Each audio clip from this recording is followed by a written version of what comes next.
All right, we are recording now. Does everybody see my slides still? Great. So this lecture is for, it says here, weeks 5 and 6. It's really probably helpful for the remainder of the course because I do see the analysis and the analysis report taking the rest of the course to complete. What we're going to go through is tonight are what is a performance analyses / needs assessment. Those are two different terms that refer to the same process. When to use this process, how to use it, and then of course the signature assignment for this course. This course has 2 signature assignments. One of them is a memo, which is not really that in depth. It does synthesize what you've kind of learned in the course and kind of puts it to how you would recommend or institute data-driven leadership in your workplace. You don't have to do it on your workplace if you don't have a workplace where you're actually pursuing a personal leadership project in that area. If you've recently changed jobs, or if you just decided that you didn't want to do a personal leadership project in your workplace, then you can always apply this to another area of your life. It can be family life, it can be personal goals that you might have for yourself or your family, and it can be also volunteer work, even if you had an opportunity to get involved with another business. All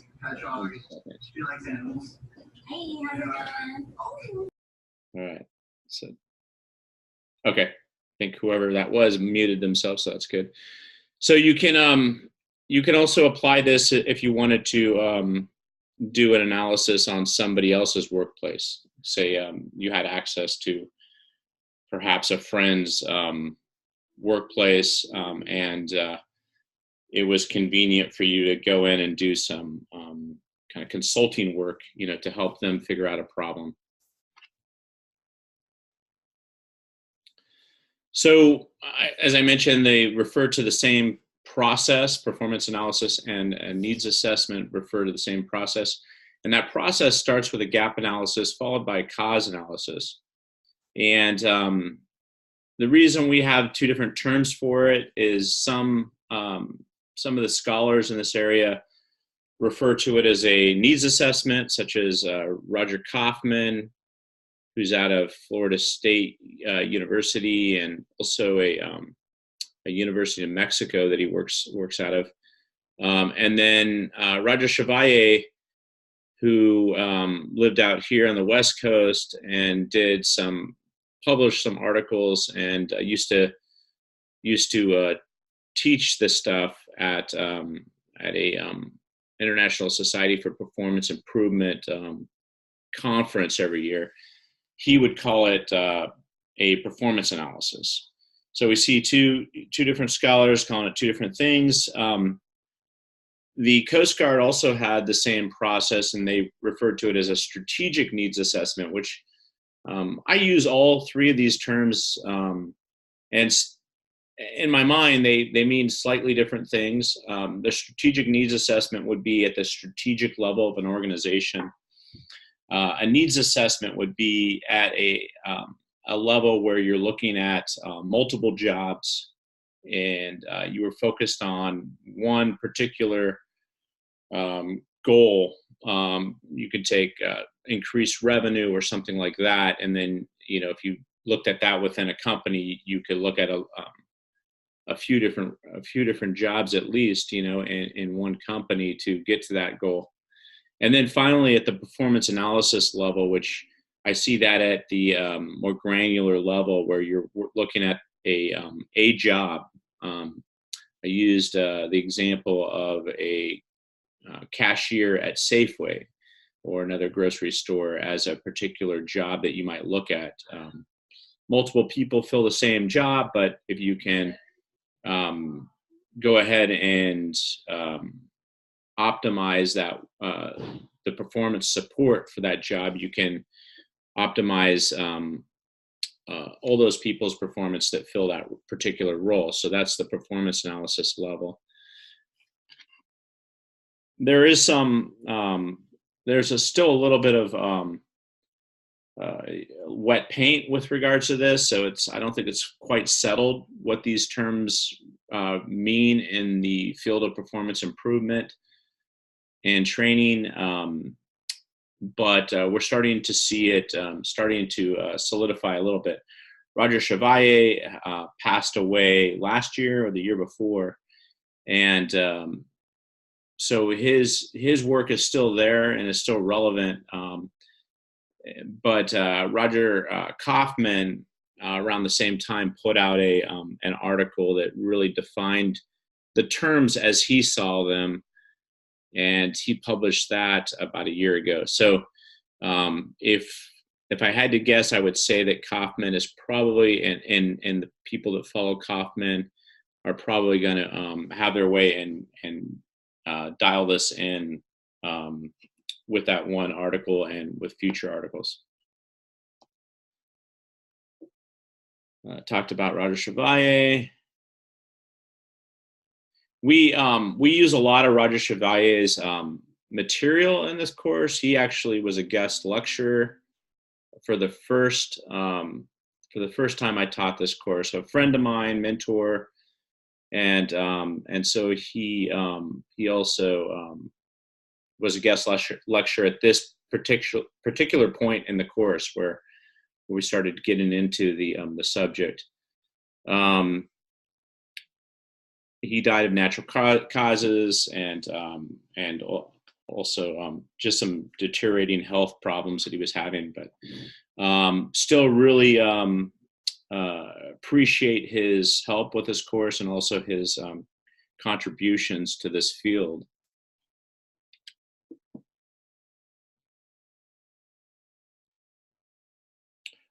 So I will use Roger Chevalier. I will use his terminology a lot because a lot of the material that we're using, including his book, refer to it as a performance analysis. However, I might switch back and forth a little bit.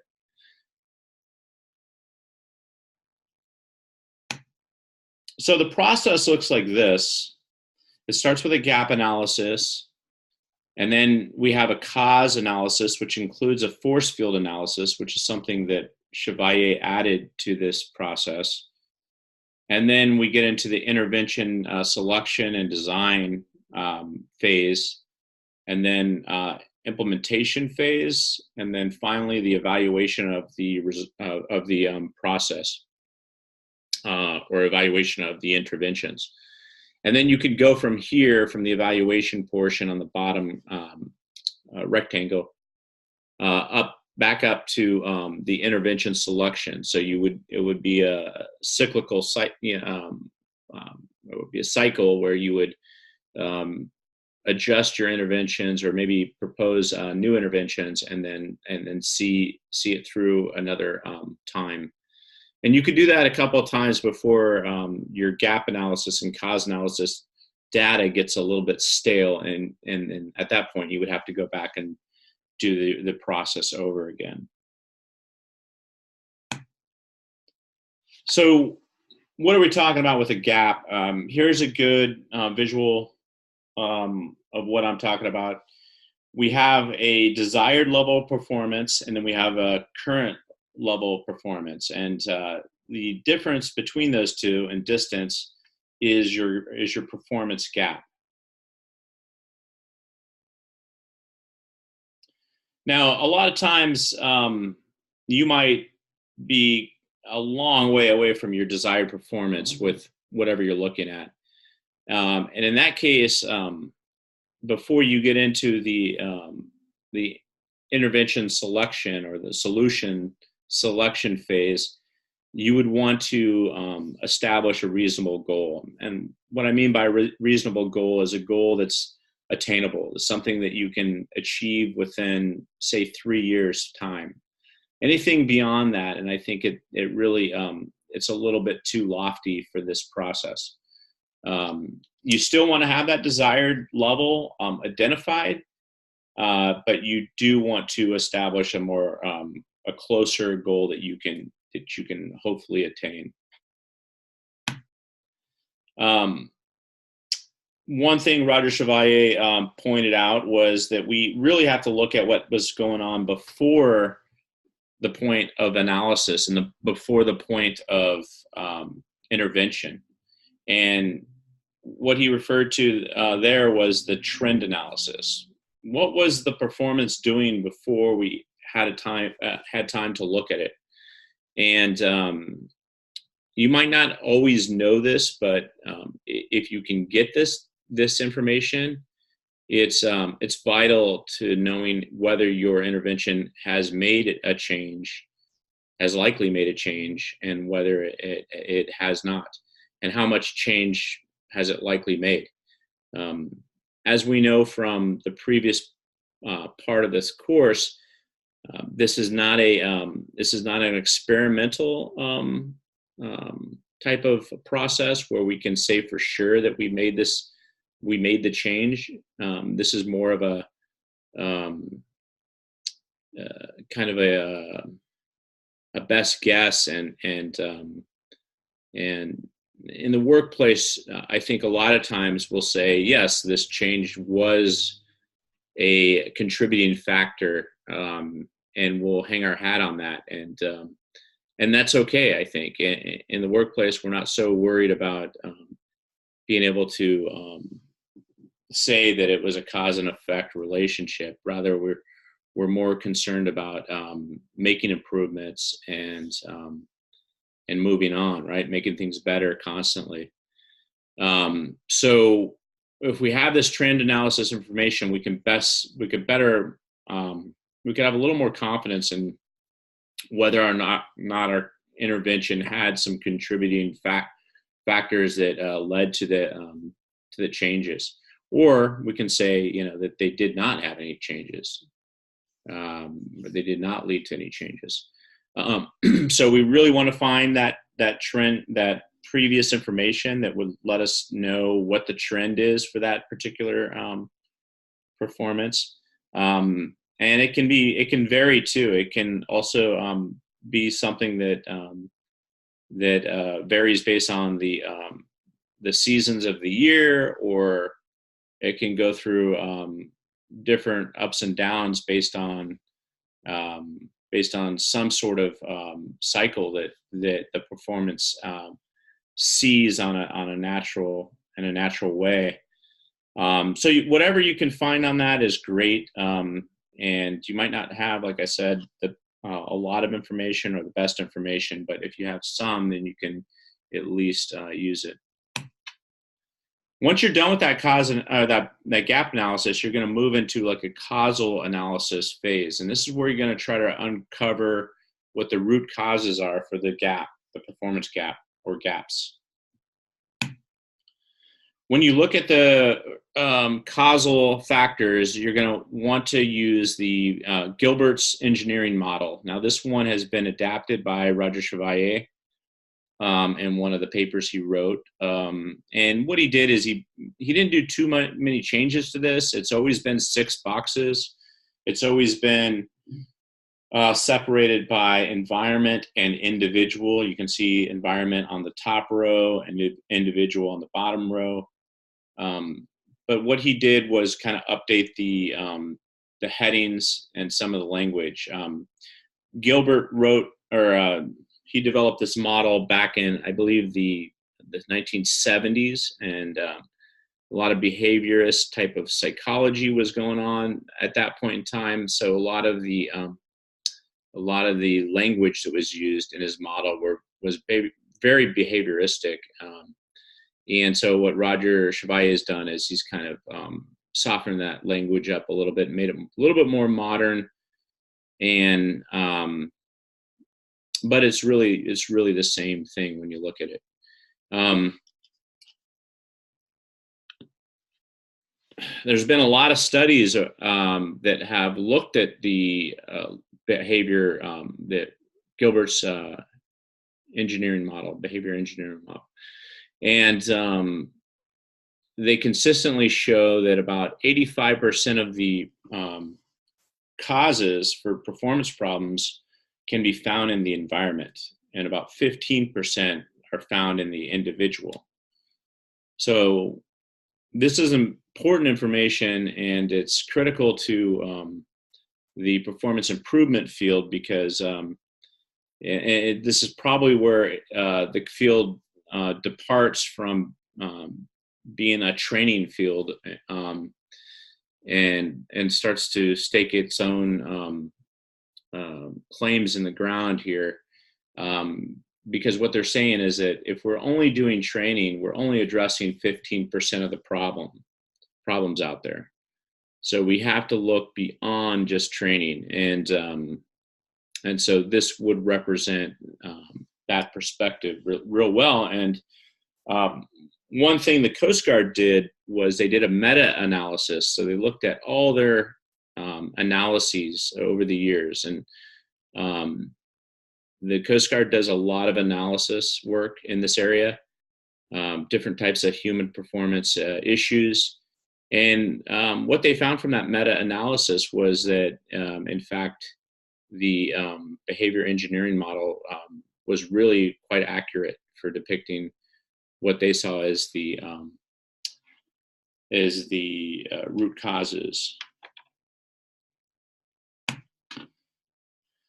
One area where Thomas Gilbert and Chevalier both agree is that you have to ask good questions to find out what the causes are, and you also have to ask the right people. And one area that the performance improvement field differs from the organizational development field, the OD field, is that the performance improvement professionals believe in going right to the workers.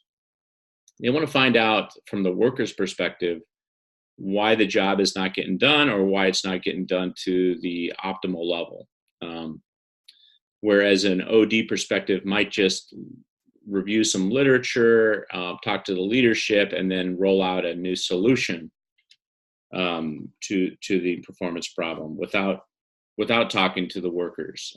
So one's kind of grassroots, the other one's kind of top down. When you ask these questions, you ask them for all 6 boxes. So here we see information, which would be in the environment, and also it's one of the 3 items in the environment.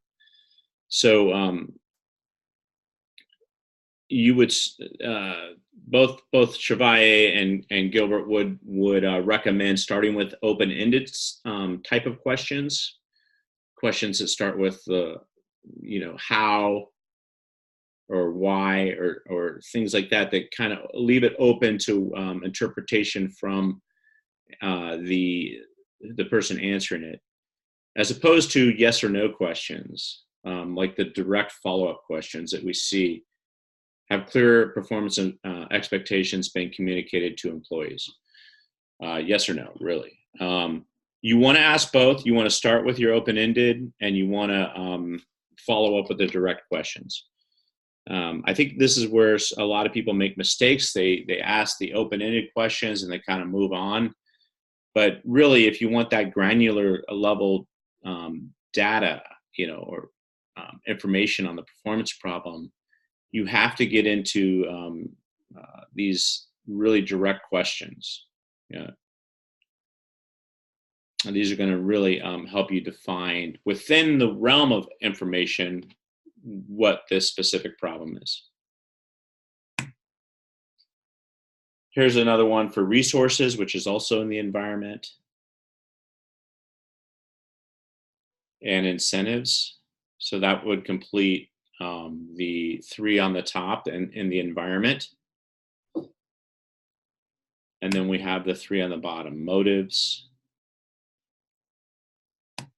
capacity, and skills and knowledge. Skills and knowledge is where you would find training, lack of training, um, and it's usually something that a lot of people include when they do their interventions. But if you're just including this without addressing the environmental aspects, then I think you're missing the boat, because, as we said before, 85% of the problems are in the environment. So you want to make sure that you really think about what's in the environment that you can change to make a difference.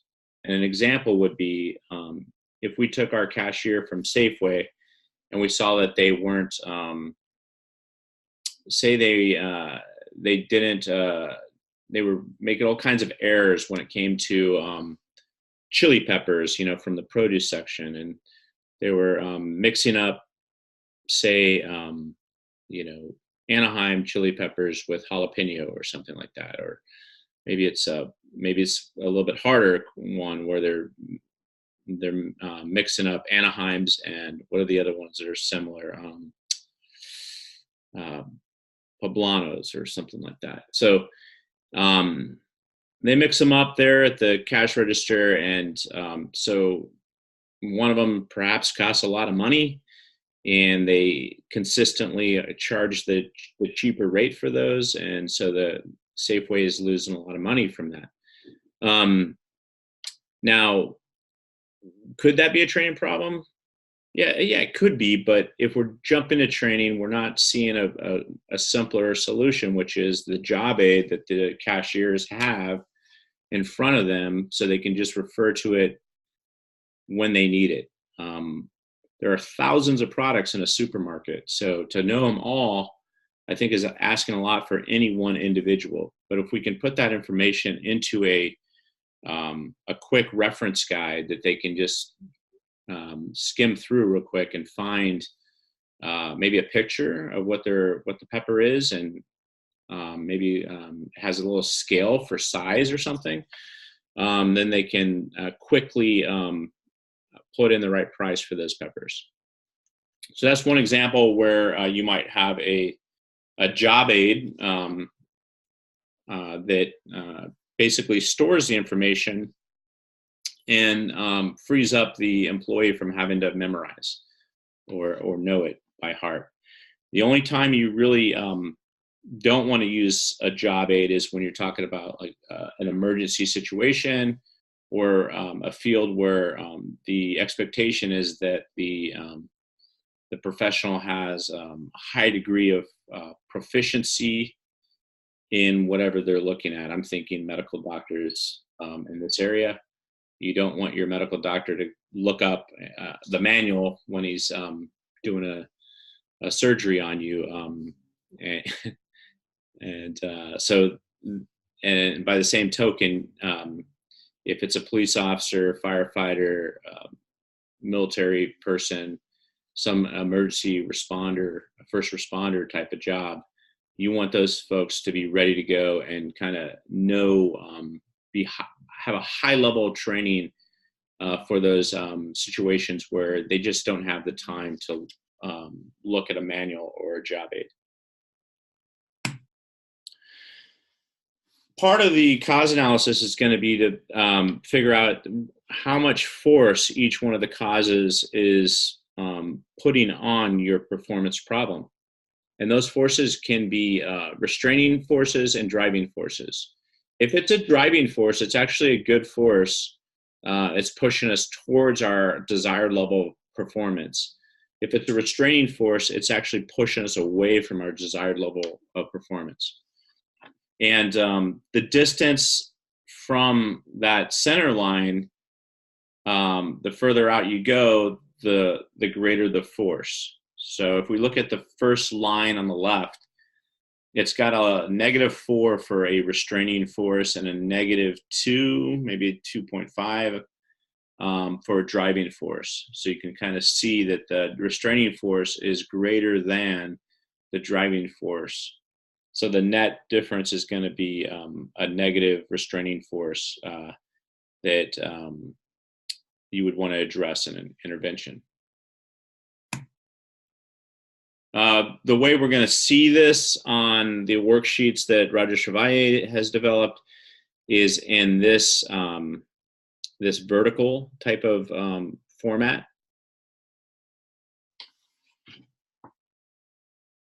And as you can see, there's about 4 different categories underneath each one of the 6 box headings. So you got information, and then you have 4 different information items, resources, 4 different ones. And these are fairly generic subcategories that you can use in your own analysis, and they can help you jog your memory or at least your remind you that you need to look at these areas when you're in your analysis. You know, did you look at expectations? Did you look at feedback? Did you look at relevant guides? Did you look at a performance management system? You know, did they have these things? And if they did have them, what was the force on the performance that we're looking at? Was it a driving force or a restraining force? If they didn't have it, it would be restraining force, right? If they lacked a performance management system, you would only have a restraining force. You can see the other items here. So this is what the worksheets look like.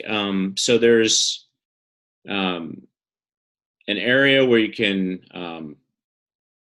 can write the specifics of whatever subsection you're looking at. And then you can put a more descriptive write-up next to it under factors affecting performance.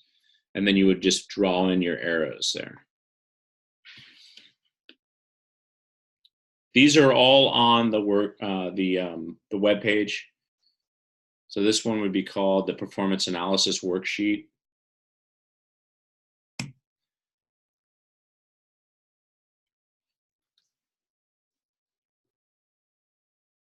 And then once you're done with your cause analysis, you move into intervention selection phase. And when you're doing that, you want to go through a kind of a brainstorming type of a session with you can do it with a focus group or maybe with 1 or 2 other individuals that are knowledgeable about the issue, and you could brainstorm some solutions.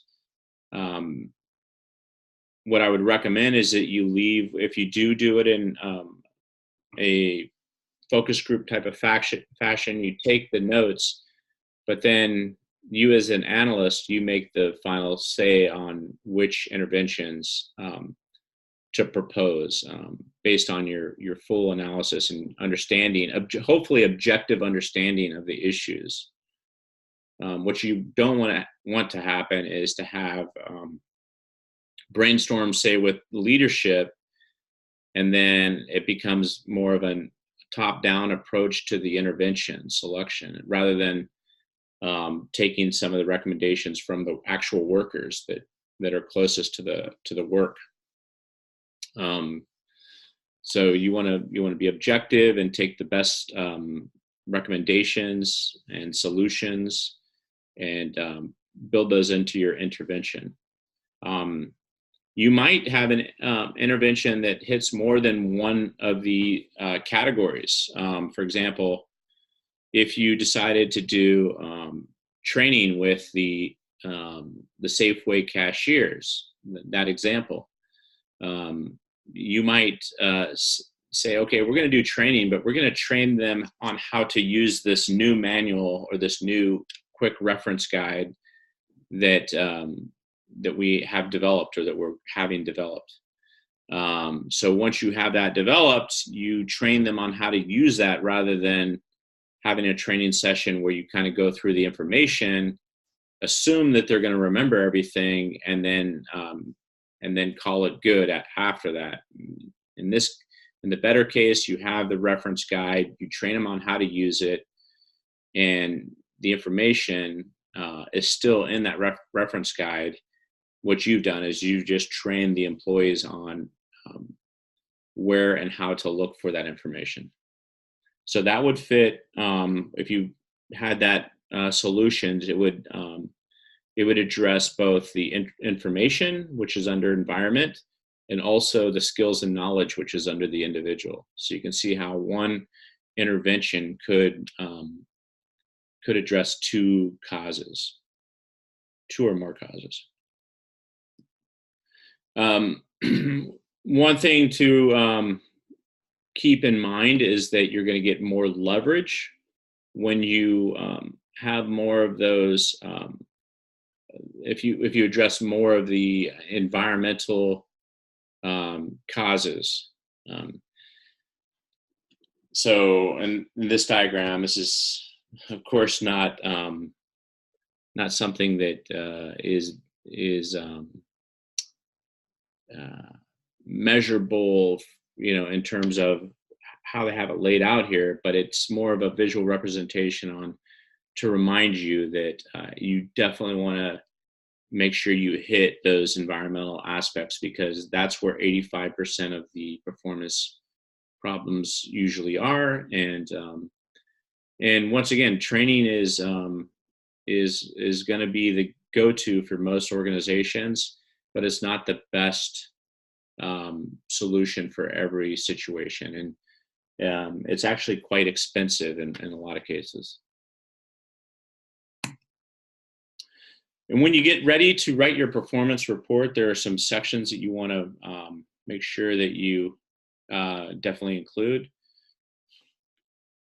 The rubric is on the web page. It's worth a lot of your grade. I think 30% is what I have here. It's a document that should be included in Portfolium when you're done. And it's due by the end of the course. So the last day of the course is March 15th. So you want to make sure you have it done by then. The website might say it's due before then, but I'm not marking anybody off for submitting it by March 15th. Don't wait until the last week to start your performance analysis. The analysis, the reason I'm giving you so much time is the analysis is really where you should be spending a lot of time right now. You should be trying to figure out what problem you're going to address, and then figure out what kind of data you're going to try to collect to address that problem, and then go out and do it, actually collect the data. And then once you have that done, then start writing the report. The report should have an executive summary, which is basically a summary of the entirety of what you did. And then the main part of the report should have a project overview, kind of a methodology, procedures. In this area, methodology and procedures, you want to reference the heck out of the Roger Chevalier stuff, and talk about the process that you follow, the gap analysis, the causal analysis, and so on and so forth. And then you would have a data collection section where you talked about how you whether you used existing data or whether you made a survey and collected data that way. And then what I would do is if you do a survey, or if you do interviews, or if you do both, that you include the questions that you asked. And then finally, you're going to have a findings and recommendations. And this is where you're going to basically have your interventions. And then appendices are just, they can be actual documents that you used during your analysis. For example, if you did a survey and you have a copy of a survey, include that as an appendix. And then these are some questions to ask yourself to make sure you're hitting some important areas when you're doing your report. You might read these after we get off the call, and then refer to them after you actually have a draft of your report to make sure that you're hitting all these areas in your report. that's it. So, are there any questions about this? I know I was pretty fast and furious, but I have a couple. First, are you going to have, because I know that maybe I'm getting my classes mixed up, but your last class we did the like factual paper. Was that your class? the white paper. Yes, Yeah. that was your class, right? Yeah. Okay. You actually had a couple of kind of samples. Are you going to have samples again, or am I missing samples? I can have, yeah, if I don't have samples up there, I could put some samples up there. Let me see. There should be 2 up there. There's 2 that I saw last week. Is there 2 up there? Okay, Yeah, maybe yeah. I just haven't clicked on the In link. it's in the module. It's in the module itself? Okay. Yeah. Yeah, I was gonna say I could go. Let's see. We can go there right now and find them.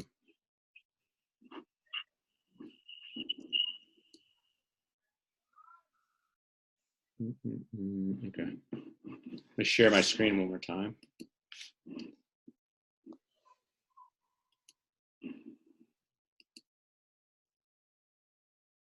All right. Do you see my webpage? Yeah.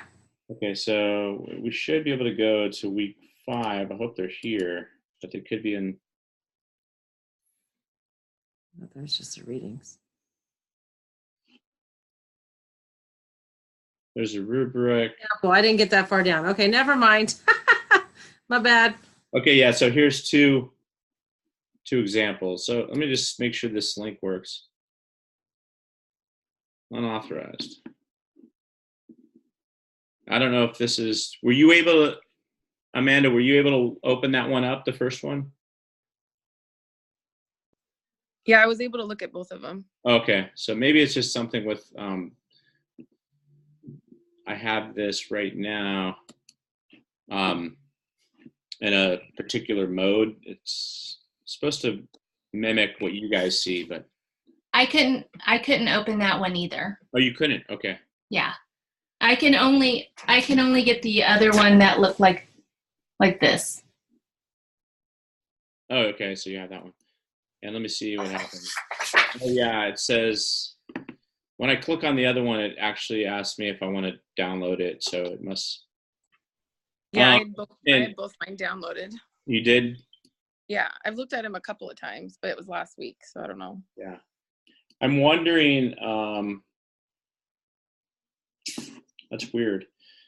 I'll see if I can find another one just in case that one's not working. The only thing I could think is maybe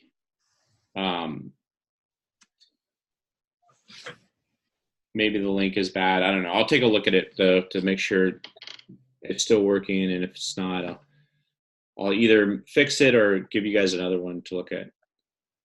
And my other question was, if we get it done early, can we submit it to you for review and to see if that, since it is 30% of our grade? Yes. Okay. But do not rush through. Yeah. Don't rush through the analysis part. You can't do the report if you don't do the analysis. Mm-hmm.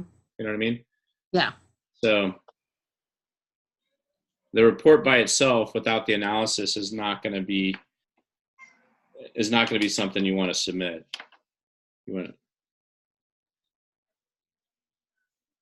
if that makes sense.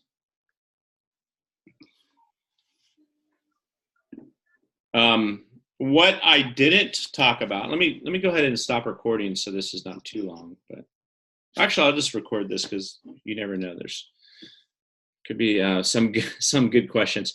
What I didn't talk about is how to collect data, but when you're doing a survey, you want to make sure you have good survey questions. And I have this little book here that I use, which helps you. It's not huge. It's, I got it in grad school, and it's been pretty helpful when I'm trying to come up with good survey questions. And so if you don't have a lot of experience creating surveys, and you feel like you need help with that, what I would say is maybe go out and try to find a book like this. This one's by Priscilla Salient and Don Dillman.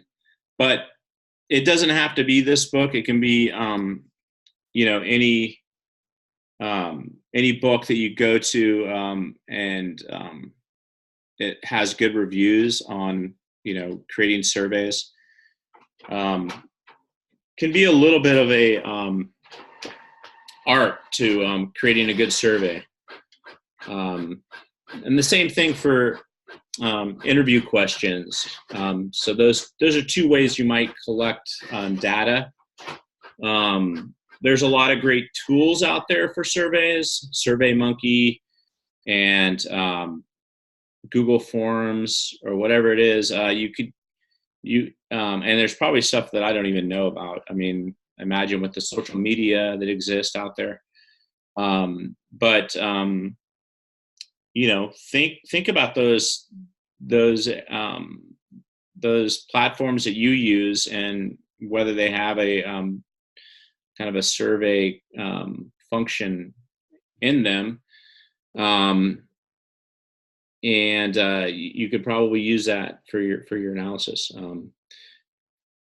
The other thing I did want to hit on was some people might not want to do this on their workplace, and I understand that. And you don't have to do it in your workplace. You can do it, like I said, on your family life, personal life. I've seen past students. I'm not sure if I have these in the actual examples, but I've seen them do it on kind of fitness goals. I've seen them do it on chores when it's a family of 4 people or something like that. They want to get the house kind of dialed in terms of chores getting done and kind of, the home life running smoothly. So I've seen analysis done in that area. So you can do it on a lot of interesting areas of your life to kind of just get the experience of how this works, before you attempt to do it in the workplace. But that said, if you feel comfortable doing it in the workplace and you feel like it's not something that's gonna you're not gonna worry about too much, in terms of whether you don't get it entirely correct the first time. There's if you feel like you can actually bite off a problem in the workplace and do it there, that would be interesting too. I think, and that would be preferred probably just in terms of your portfolio item, because then you have something real that you can kind of grab to and say, if you're looking at a job interview or an interview question where they might say, tell us about how you solved a problem in the workplace or something. You can, it's right there in your brain, but you can also say, I did this analysis, and by the way, I have a report about it. If you care to look, read that, I can, forward that to you after the interview or something like that. Or you can go to my Portfolium site and you can actually, you can check it out there. So that's the reason I want it to be in Portfolium. So if you feel confident about what you do here in this class, and you should if you follow the process, then you are able to share it with other people. And I think that's pretty powerful. Any other questions? Maybe I have two questions. Maybe I'm just thinking about statistical data and I can't get my head out of that right now. Mm-hmm. But when you're talking about surveys and you're doing an analysis, let's say your analysis group or where you're gonna analyze this problem, it's only 5 people working there. That's not a big enough sample to survey statistically. Am I just overthinking this, or is this something that doesn't matter if you do a survey for that size of a company? Well, it's not going to be, you're right.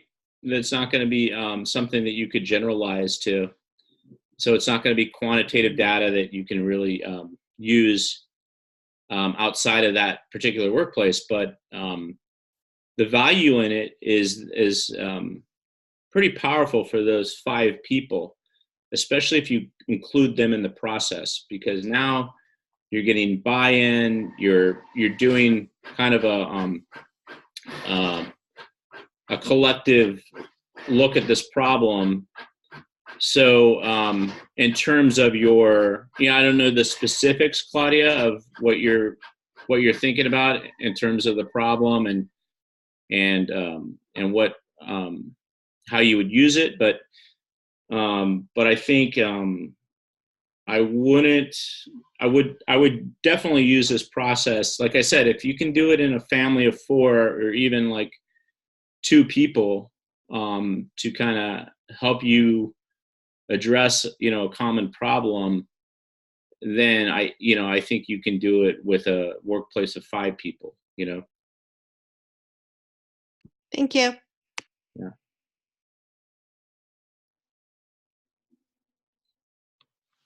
Any other questions?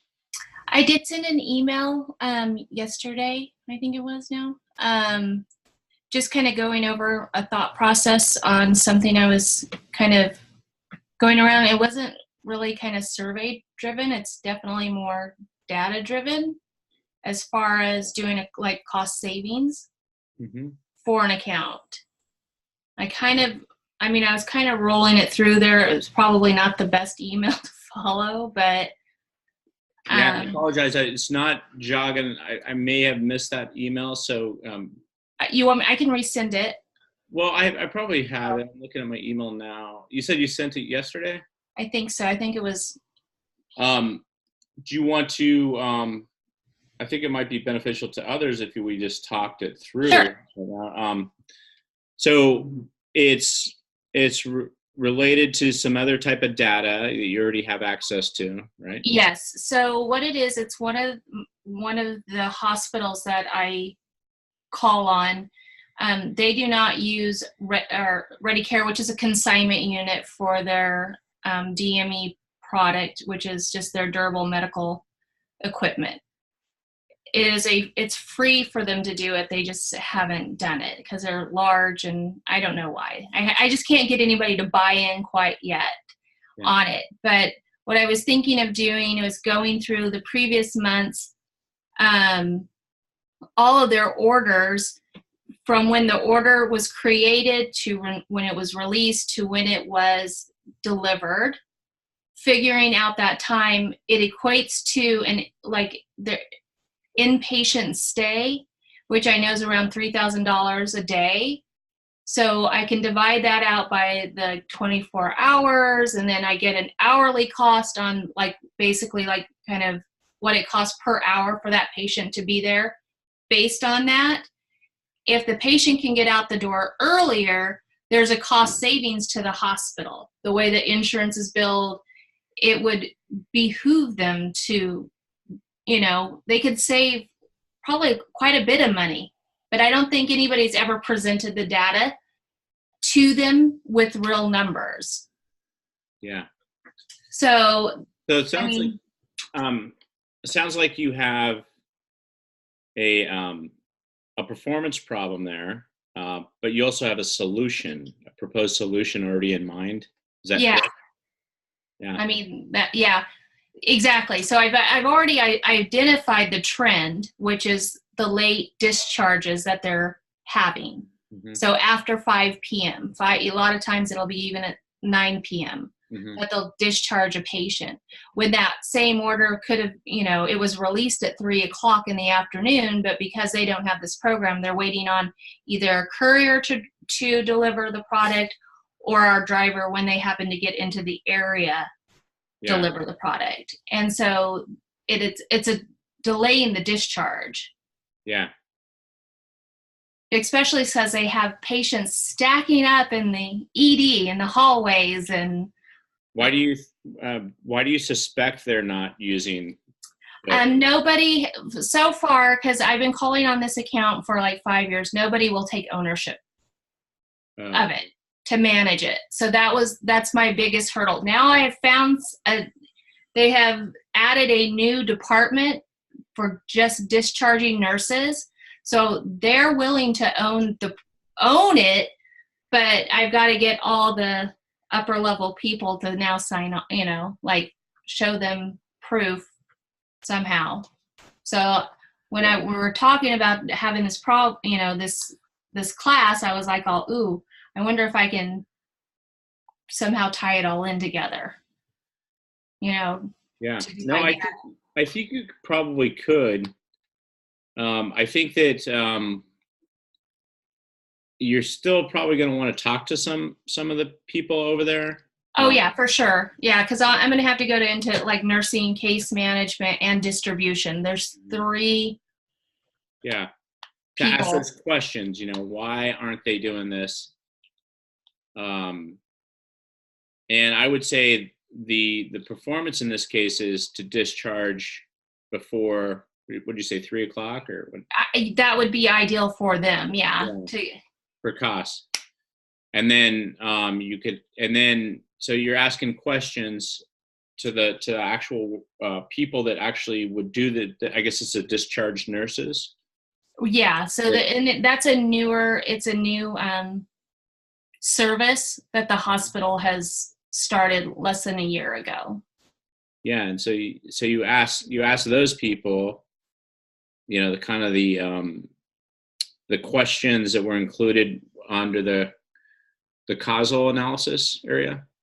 Now, I'm jumping right to the causal analysis, but don't forget there's a gap analysis. But in your case, that gap analysis is probably going to be pretty quick because it sounds like you have a lot of data on the current state, the trend, and then desired state, which is to get these down to, and what a lot of people do for desired state is they benchmark.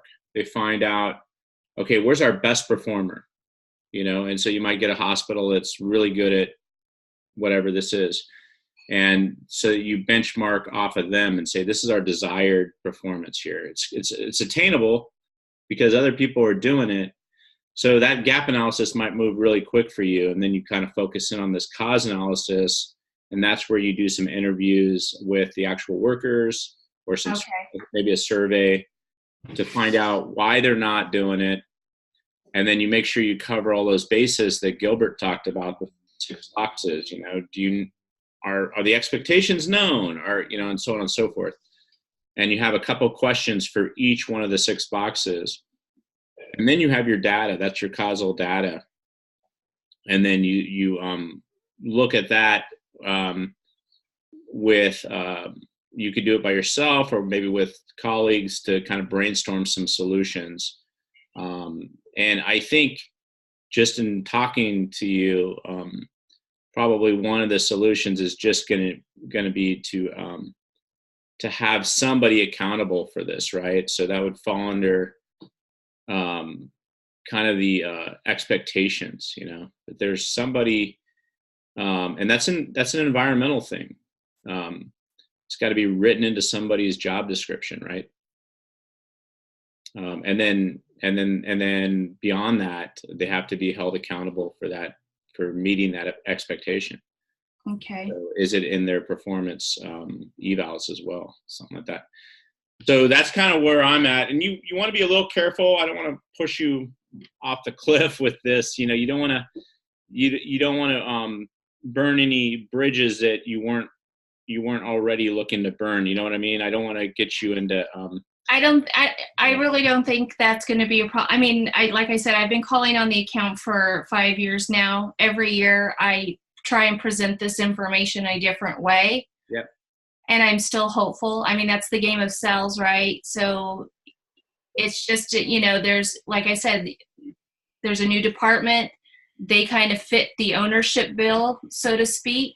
Yeah. So now I'm just kind of circling back, and I wanted to present it in a much more, data driven kind of way. And I think it would work. I mean, I'm not going to get into trouble by my district manager. He'll be all excited. This is like his love language right here. So Okay. he'll be happy. All right. Well, let me know if I can help, if there's any roadblocks that you Okay, need some guidance on. sure. Thank you. Anybody else?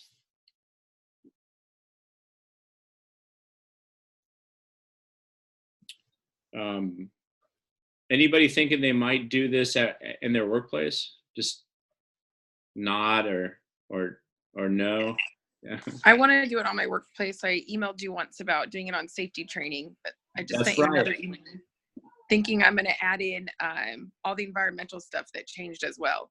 So I think it's going to make it probably a bit longer, but I'll include all of that. Yeah. Yeah. Can you remind us what you think the performance problem is? So currently, well, the last few months, the plant that I work in, it's food manufacturing. It's a very dangerous place to work if you're not careful. So we've had a lot of injuries, some amputated fingers and things like that.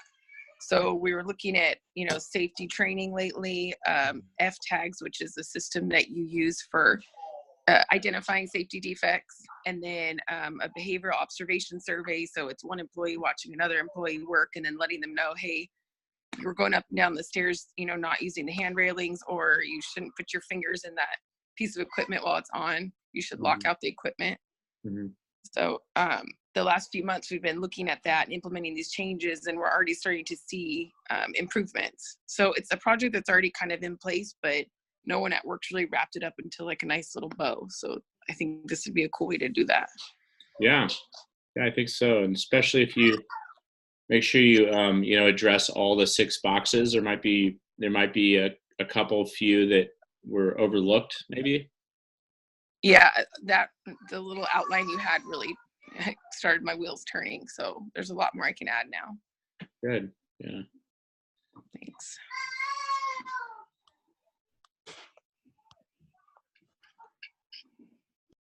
All right. I'm going to stop recording unless that was good stuff. I think maybe if people are actually going to watch I have a shorter version of this lecture from this afternoon when it was just me and like 2 or 3 students.